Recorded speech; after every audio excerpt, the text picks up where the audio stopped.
Hulk দা election আহি গ'ল কি কলা মই ভাবিছিলো আৰু 5 বছৰৰ আছে বেটা যা মানুহক ভোট খোজা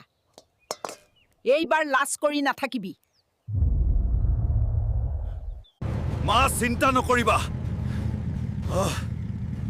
আজি মই পুৰা গাঁও কপাই দিম ঐ গাঁৱৰ মানুহবোৰ ৰাস্তা লাগেনে চাকৰি লাগেনে বিদ্যুৎ লাগেনে কিন্তু বিল দিব মন আছেনে হাল্কক বিশ্বাস নকৰিবা এইটো কেৱল প্ৰমিছ আজি ভোটৰ দিন সকলোৱে নিজৰ ভোট দিয়ক হাল্ক জিকি গ'ল হাল্ক জিন্দাবাদ